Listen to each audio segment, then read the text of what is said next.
Hello दोस्तों, नमस्कार। मैं हूं मिस शुक्ला और आप देख रहे हैं E24। बॉलीवुड में हम अक्सर कई फिल्में देखते हैं, कई मसालेदार होती है, कई कॉमेडी, कई अलग अलग जॉनर की फिल्में होती है। लेकिन कुछ फिल्में ऐसी होती है जो सोसाइटी पर एक इम्पैक्ट छोड़ती है और कईयों की आवाज बनती है। तो डिज्नी हॉटस्टार एक ऐसी फिल्म लेकर हमारे बीच आ रहा है, हम भी अकेले तुम भी अकेले, जिसकी धमाकेदार कास्ट हमारे साथ मौजूद है। गॉर्जियस टैलेंटेड जरीन खान और अंशुमन झा, जो आज की सिनेमा को बखूबी समझते हैं। Congratulation guys. Thank you Umesh. I hope आप तो ठीक हो। बिल्कुल, ठीक है सब। तो ज़रीन, फर्स्ट ऑफ ऑल बहुत ही पसंद किया जा रहा है आपके किरदार को। ऐसा लग रहा है यार ज़रीन खुद को जी रही हैं। तो पहले हमें इस कैरेक्टर के बारे में बताइए हमें कुछ। जैसे आपने कहा कि ज़रीन खुद को जी रही है, एक्चुअली मैंने खुद को ही जिया है इस कैरेक्टर के थ्रू। जी, एंड मैं सबका बहुत शुक्रिया अदा करना चाहती हूँ कि उन लोगों ने इतना प्यार दिखाया है, ट्रेलर को, मेरे कैरेक्टर को इतना पसंद किया है, अंशुमन को इतना पसंद किया है और इतनी एक्साइटमेंट है लोगों को, लोगों के बीच ये फिल्म देखने के लिए, which really really makes us feel so happy, क्योंकि हमने इतने एफर्ट्स डाले हैं ये फिल्म के लिए, फिल्म के अंदर, और फाइनली अभी ये फिल्म रिलीज हो रही है। पिछले साल हम कोशिश कर रहे थे फिल्म को रिलीज करने के लिए, बट लॉकडाउन हो गया और चीजें थोड़ी हम्म। ऊपर नीचे हो गई। फाइनली हमारी फिल्म रिलीज हो रही है, जो हम कब से चाहते थे कि हम ऑडियंसेस तक पहुंचा सके। So I am very happy about that and yes, I am just looking Anshuman, forward. Anshuman क्या बहुत ही, कहा जाए बहुत ही अलग थॉट है। कहा आज वो लव स्टोरी बनाना, कॉमेडी करना, ये इन सब से हटकर कुछ नया करना, अंशुमन क्या थॉट था उसके बारे में बताइए कुछ। ऑनेस्टली इंस्टिंक्ट सर, हरीश व्यास जो डायरेक्टर हैं, उन्होंने इस कहानी सुनाई, कहानी पसंद आई। इंस्टिंक्टिवली एक टैक्सी में ये डिसीजन ले लिया गया था न्यूयॉर्क सिटी में, एयरपोर्ट और होटल के बीच में। उन्होंने दो लाइनें सुनाई, मुझे पसंद आई, कहा करेंगे। उसके बाद एक साल स्क्रिप्टिंग में गया। मेरा हमेशा मानना है प्रोसेस रिजल्ट से ज्यादा इंपॉर्टेंट होता है। और हरीश सर और मेरी अब ट्यूनिंग भी बन गई है, क्योंकि हमने इससे पहले एक फिल्म की थी, अंग्रेजी में कहते हैं, हम्म। जिसमें बहुत अच्छा रिजल्ट मिला था। एज एन एक्टर मुझे बहुत मजा आया था। एज ए डायरेक्टर, वो फाइन आर्ट्स के ग्रेजुएट हैं, तो उनका वो सोचते हैं पेंटिंग्स में, फ्रेम्स में।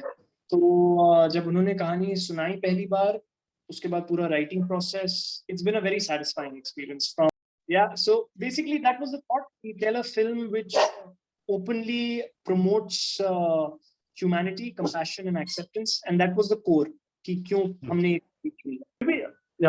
जरीन, क्योंकि हमने अक्सर जो एक्ट्रेसेस को देखा है ग्लैमरस अवतार या फिर कुछ अलग डिफरेंशिएट में, ऐसा जी। कैरेक्टर एलजीबीटी का प्ले करना हमेशा से चैलेंज। हम भले ही अलग सोसाइटी में रहते हैं, बड़ी बातें करते हैं, फिर भी अ, ऐसा कोई कैरेक्टर करने से पहले एक्टर्स कई बार सोचते हैं, या फिर हमारे पास बहुत कम ही एक्टर हैं या एक्ट्रेसेस हैं जो ऐसे कैरेक्टर कभी उन्होंने प्ले किए हैं। जी। तो आपके लिए कितना टफ था ऐसा डिसीजन? वेल ऑनेस्टली उमेश, मैं आई एम हंग्री, मैं भूखी हूँ ऐसे तरीके के रोल्स करने के लिए जो हटके हो, आई मीन, अगर मैं एक एक्टर हूँ तो ये तो मेरा जॉब है ना कि मैं अलग अलग कैरेक्टर्स प्ले करूँ, अलग अलग कैरेक्टर्स को स्क्रीन पे ला सकूं। वरना अगर मैं एक ही तरीके की चीजें कर रही हूँ तो फिर ना मुझे मजा आएगा ना ऑडियंस को मजा आएगा। बात तो वही होती है ना, जब आप एक्सपेरिमेंट करो, जब आप कुछ चैलेंजिंग करो, जो जो मेरे से एक्सपेक्टेड नहीं है लोगों को, वो मैं लोगों को दिखाऊं, तो ही तो उनको मजा आएगा ना, और मुझे भी मजा आएगा अलग अलग चीजें एक्सपेरिमेंट करने के। जैसे कि जैसे आमिर सर हमारे जो है वो हमारी इंडस्ट्री में करते हैं, हर एक फिल्म के साथ वो एक कुछ नया लेके आते हैं, जी। वही थोड़ी ना करते रहते हैं। लाइक जॉनी डेप जो है हॉलीवुड में, उनको हमने हार्डली प्लेइंग हिमसेल्फ देखा है, वो हमेशा अलग अलग चीजें ही करते हैं। हम्म। तो आई एम वेरी हैप्पी कि मुझे ये मौका मिला करने का, और मैं प्रे करती हूँ कि इसके आगे फिर मुझे ऐसे ही अलग अलग रोल्स करने का मौका मिले, ना कि सिर्फ थोड़ा बहुत मेकअप लगा के अच्छी दिखने का ले रहे हैं पिक्चर में। मैं वो नहीं चाहती, मैं चाहती हूँ कि मुझे इस तरीके के रोल्स ऑफर हो जहाँ मैं ये out of the box performance कर सकूं, कैरेक्टर प्ले कर सकूं, क्योंकि मैं करना चाहती हूँ और मुझे इस फिल्म में ये मौका मिला, जिसके लिए मैं बहुत शुक्रगुजार बिल्कुल, यही वजह हर कोई प्यार कर रहा है आपको और आपके कैरेक्टर को बहुत ही पसंद कर रहा है। अंशुमन, यही यही आपसे भी सवाल होगा, क्योंकि आप भी इंडस्ट्री का हिस्सा हैं। बहुत कम ही एक्टर हैं जो ऐसे कैरेक्टर्स प्ले करते हैं, जैसा कि आप प्ले भी कर रहे हैं एक गे का जी। कैरेक्टर, साथ ही साथ आप प्रोड्यूसर भी हैं। तो जी। आपका क्या थॉट है इस पर? जी, मेरा, और ये this is just my humble opinion, मुझे ऐसा लगता है कि मुझे मजा आता है जब मुझे कोई किरदार से पहचानता है। हम्म। तो एक पैसा, एक रत्ती भर शौक नहीं है कि कोई मुझे अंशुमन बोले या वे पहचान। मतलब बचपन से मेरा ट्रिप ही ऐसा रहा है। मुझे जब मैं पृथ्वी पे प्ले करता था तो मुझे मन रहता था कि लोगों को किरदार का नाम याद रहे। तो अभी मुझे अगर कोई वीर के नाम से बोलेगा तो मेरे लिए वो सक्सेस है, रादर देन अगर मुझे इंस्टाग्राम पे 1 मिलियन लोग फॉलो करेंगे। मुझे जेन्युइनली इंटरेस्ट नहीं है उसमें, सीरियसली। और मुझे, क्योंकि मुझे वो बहुत सुपरफिशियल लगता है एक तरीके से, और मुझे नहीं लगता कि वो भी जरूरी है, हमारी इंडस्ट्री का हिस्सा है, लेकिन हमारा पहला प्राइमरी फोकस नहीं है अभिनेता और आर्टिस्ट के रूप में। आर्टिस्ट के रूप में हमारा प्राइमरी पर्पस है टू से things with a voice. So to play a character like this was a big responsibility for me, वीर रंधावा, क्योंकि वो vulnerable है, intimate है, बहुत struggle कर रहा है, and from a actor's point of view, it's the most challenging role that I have personally taken up, क्योंकि से बहुत कम मार सकते हैं इस लिखित किरदार को, क्योंकि मैं होमोसेक्सुअल नहीं हूँ, और क्योंकि मैं उनकी वल्नरेबिलिटी के बारे में ज्यादा नहीं सोच सकता, क्योंकि एक मर्द का मर्द को टच कैसे फील होगा वो मुझे नहीं पता, क्योंकि मैं in reality. So the biggest challenge was to understand that through the process of reading, workshopping, observing. Vinod Rawat, जिन्होंने ऋतिक सर के साथ सुपर 30 पे काम किया था, उन्होंने बाय गॉड्स ग्रेस 3 दिन स्पेंड किए। He broke me down, took me to zero. और एक्टिंग में सबसे जरूरी वही है कि आप जीरो समझे खुद को और फिर वहां से प्योरली काम करें। सो मेरे लिए it's been very challenging, and I am very grateful कि दिस केम टू मी, क्योंकि ये बहुत ही ह्यूमेन किरदार है, और इनकी जो केमिस्ट्री है वीर और मानसी की, वो जब आप फिल्म देखते तो वो यिन एंड यांग का परफेक्ट बैलेंस है। And I think that's the beauty of the film, because it discovers the love and friendship through Veer and Mansi's journey. बिल्कुल। ज़रूर आपने मुलाकात की कोई एलजीबीटी के लोगों से, या जो आपके आसपास हैं, किसी से मुलाकात की आपने? कुछ क्या कुछ बातचीत हुई आपकी?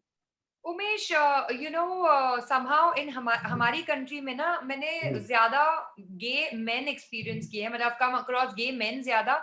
समहाउ मैं लेस्बियन औरतों से इतनी रूबरू नहीं हुई हूँ, मुझे इतना देखने को भी नहीं मिला है इन आवर कंट्री एटलीस्ट। तो मेरे पास ऐसे कोई रेफरेंस पॉइंट था नहीं कि अच्छा मैं इसकी तरह बिहेव करूंगी या उसकी तरह बिहेव करूंगी, या इसको ऐसे करूंगी या उसको वैसे करूंगी।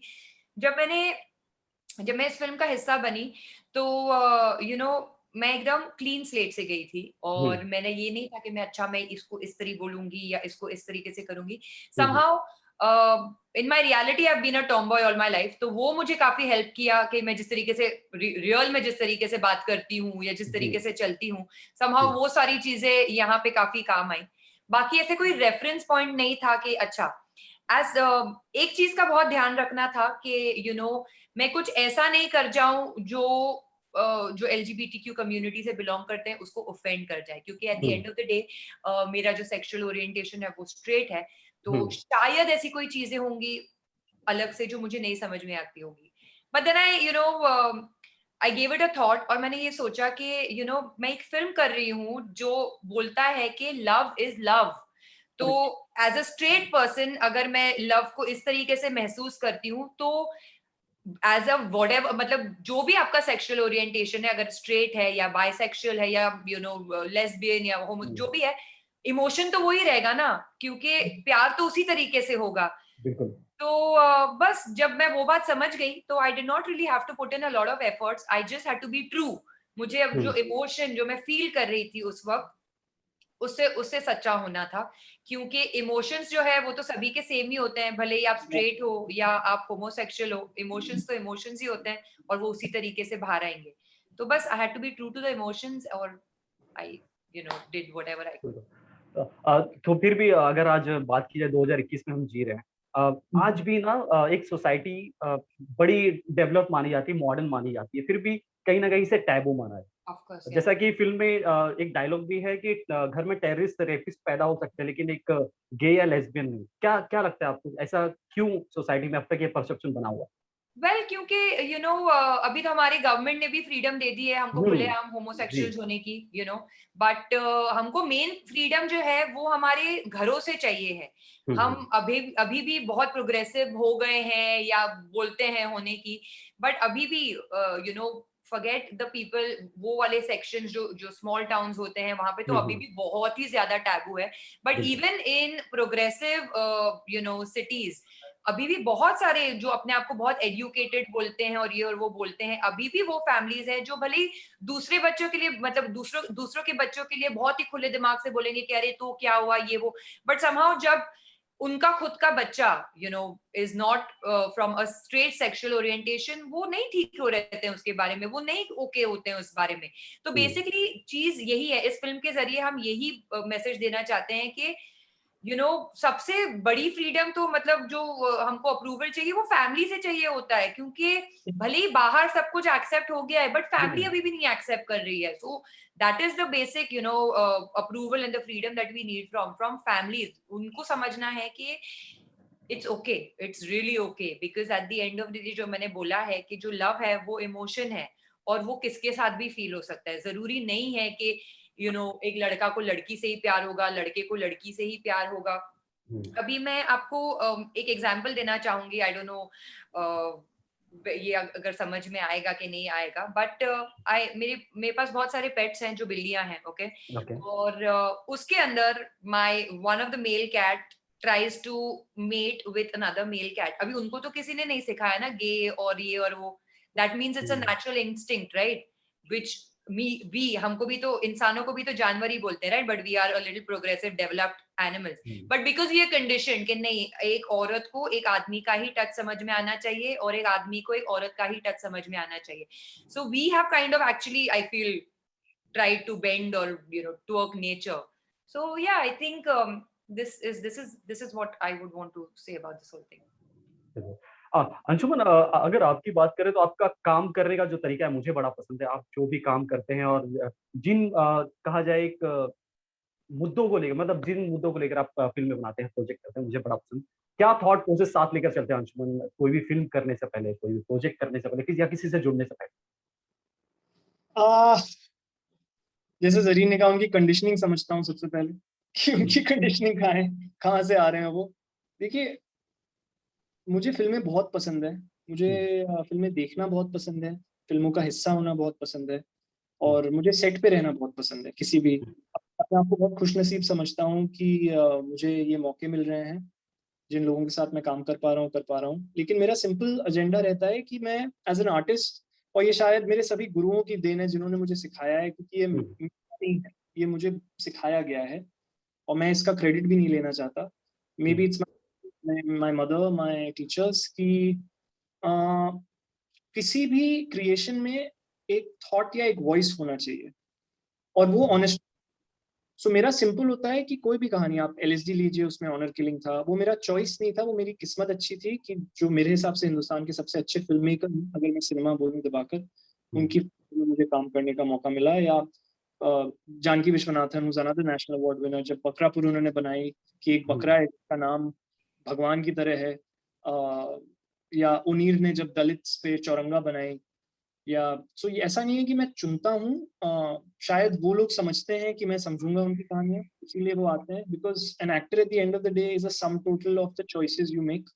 So the way you choose reflects your mindset, which in turn calls, it's a आपका दिमाग स्पॉन्ज है। मैं हमेशा बोलता हूँ, जो आप जिसमें उसको डुबाएंगे, एंड में वो वही देगा। तो अगर आप उसको ऑरेंज जूस में डुबाएंगे तो उसमें से मैंगो जूस तो नहीं निकलेगा। तो मैं कोशिश करता हूँ कि सही चीजें पढूं, सही चीजों से सराउंड करूं, जितना समझ सकता हूँ समझता हूँ, and then I try to be honest to all the scripts यार। Like this film is very special for that reason, क्योंकि ये बहुत ही जरूरी चीज कह रहा है आज की दुनिया में। जैसे आपने कहा, it's legalized but there is still a big taboo, and it's important कि we remove that taboo. It's important कि हम conversations करें, and that's what I hope हम भी अकेले तुम भी अकेले does, कि it starts conversations at school, कि आप अपने parents को face कर सके सच्चाई से, और you can agree to disagree respectfully. That's what, जैसा जरीन ने कहा, human beings में जो एक quality जो जानवरों में नहीं है, वो higher thinking की है, right? The ability to choose. So choice is what differentiates like, मैं आपको अगर न्यूक्लियर पावर दे दूंगा तो आप दो में से एक चीज करेंगे, या तो उससे बम बनाएंगे या तो उससे एनर्जी बनाएंगे जिससे लोगों का फायदा हो। सो आपकी क्या कंडीशनिंग है और आपकी क्या सोच है, वो इस पे निर्भर है कि आप क्या चूज करते हैं। सो जो मूल रस है सारे थॉट का वो यही है कि मैं ज्यादा सोचता नहीं हूँ, कृपा है कि ये लोग और ये स्क्रिप्ट्स मेरे पास आते हैं, and I am just very grateful. Zareen, काफी फिल्म फेस्टिवल्स में ये लोगों को दिखाया भी गया और काफी पसंद आया, कि जैसा कि मैंने भी रिव्यू की है इसके काफी पहले। सो कॉन्फिडेंस लेवल कहाँ होता है, क्योंकि 9th ऑफ मई को, आई थिंक 9th ऑफ मई को स्ट्रीम होने वाली है। सो कहाँ होता है कॉन्फिडेंस, क्या क्या एक्सपेक्ट कर रही हैं आप?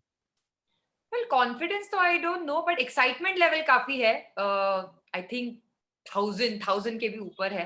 ये रोल प्ले करने में बहुत ज्यादा मजा आया कि इतनी खूबसूरत स्टोरी है कि ये मैं चाहती हूँ कि हर एक इंसान देखे, और फाइनली फिल्म बाहर आ रही है और 9th मई को आ रही है, जो कि मेरी मम्मी का बर्थडे है, तो I can't even ask for a better day. So I think all the wait is worth its while, और I'm just very very excited, और मैं उम्मीद करती हूँ और somehow मैं श्योर भी हूँ कि लोगों को काफी पसंद आएगी ये फिल्म, क्योंकि हमारे ट्रेलर्स को, हमारे ट्रेलर को, हमारे गानों को ऑलरेडी लोगों ने इतना प्यार दिया है। So I am just very excited for 9th of May. Anshuman, क्या क्या कहेंगे जरीन के बारे में, उनके साथ काम करके कैसा लगा? मैं बहुत खुशनसीब समझता हूँ अपने आप को कि मैं जितने भी एक्टर्स मेल एंड फीमेल सबके साथ काम करता हूँ। जरीन के साथ I got to learn a lot about just instinctive work, genuinely, क्योंकि कभी कभी बहुत ज़रूरी है कि जब किरदार, जैसा उन्होंने खुद कहा कि जब किरदार आपके करीब हो, तो it's very important to, the most important thing about acting is to unlearn acting, and when there is a character that's written close to your real self, it's very important to fire from instinct.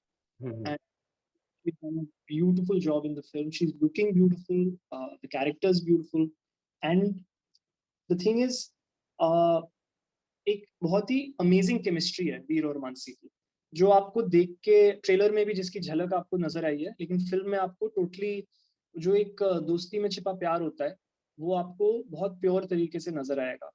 सो मुझे बहुत मजा आया personally, and मैं आशा करता हूँ लोगों को भी 9 मई को डिज्नी प्लस हॉटस्टार वीआईपी उतना ही मजा आएगा जितना हमें बनाने में आया है।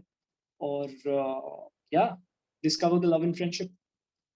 आप कुछ ऐड करेंगे जरीन, अंशुमन के बारे में?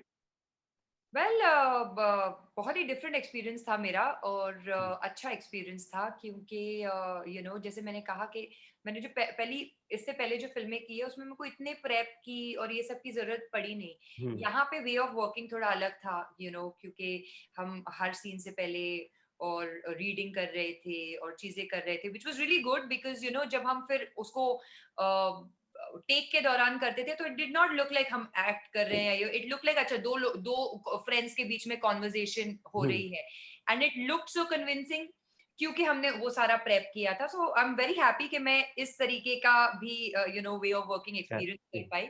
सो a good good experience. Thank you so much हमसे बात कर रहे हैं। होप कि जैसा कि आप लोगों की मेहनत है, जैसा कि इतने इतने कहा जाए धमाकेदार प्रॉमिसिंग रिव्यूज अब तक मिले हैं, 9th ऑफ मई को ऐसे ही लोग आपको प्यार करें। थैंक यू सो मच हमसे बात करने के लिए। Thank you so much Umesh, thank you. Thank you, take care, good luck.